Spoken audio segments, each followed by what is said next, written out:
പ്രിയപ്പെട്ടവരെ, ആത്മവിശുദ്ധിയുടെയും മനസംസ്കരണത്തിൻ്റെയും നിഷ്ഠയാർന്ന ജീവിത പാഠങ്ങളുമായി ഒരിക്കൽ കൂടി വിശുദ്ധ റമദാൻ വന്നെത്തിയിരിക്കുന്നു.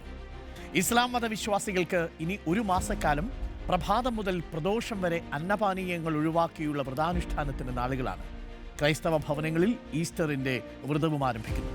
അതിൽ കാരുണ്യത്തിൻ്റെ ആദ്യത്തെ 10 പാപമോചനത്തിൻ്റെ 2ാമത്തെ 10, നരകമുക്തിയുടെ 3ാമത്തെ 10, 1000 മാസങ്ങളേക്കാൾ പുണ്യം വാഗ്ദാനം ചെയ്യപ്പെട്ട ലൈലത്തുൽ ഖദറുണ്ട്.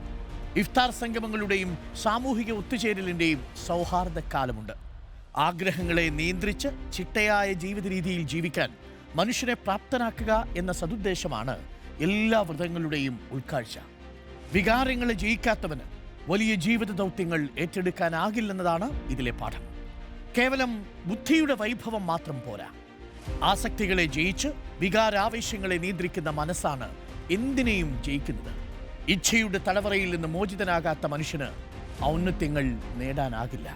ശങ്കരാചാര്യർ വിവേക ചൂടാമണിയിൽ പറയുന്നത് വിഷയാസക്തനായ മനുഷ്യന്റെ മനസ്സിനെ ശുദ്ധീകരിക്കുക എന്നതാണ് വ്രതാനുഷ്ഠാനത്തിലെ സുപ്രധാന ലക്ഷ്യങ്ങളിലൊന്ന് എന്നാണ്. വ്രതത്തിന്റെ വിശുദ്ധിക്കൊപ്പം നോമ്പുതറ പലഹാരങ്ങളുടെ നറുമണവും പരക്കുന്ന ദിനരാത്രങ്ങൾ കൂടിയാണ് ഇനി വരാനിരിക്കുന്നത്.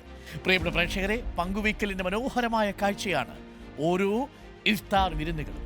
മതാതിർവരമ്പുകളില്ലാത്ത തൊഴിലിലും വേതനത്തിലും യോഗ്യതയിലും വ്യത്യസ്തരായ ആളുകൾ, വ്യത്യസ്ത ദേശങ്ങളിൽ നിന്നുള്ള ഭാഷകൾ സംസാരിക്കുന്ന ജനങ്ങൾ, അവരെല്ലാം ഒത്തുകൂടി ഒരു തേന്മേശയ്ക്ക് ചുറ്റുമിരുന്ന് പ്രാർത്ഥനാ നിരതരായി നോമ്പു തുറക്കുമ്പോൾ മാനവികതയുടെ പാഠങ്ങളാണ് ലോകം പകർത്തുന്നത്.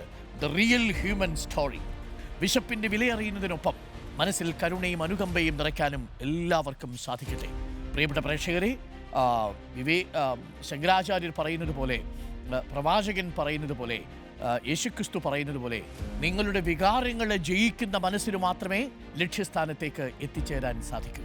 അപ്പോൾ പ്രിയപ്പെട്ട പ്രേക്ഷകരെ, എല്ലാവർക്കും റമദാൻ മുബാറക് ആശംസകൾ.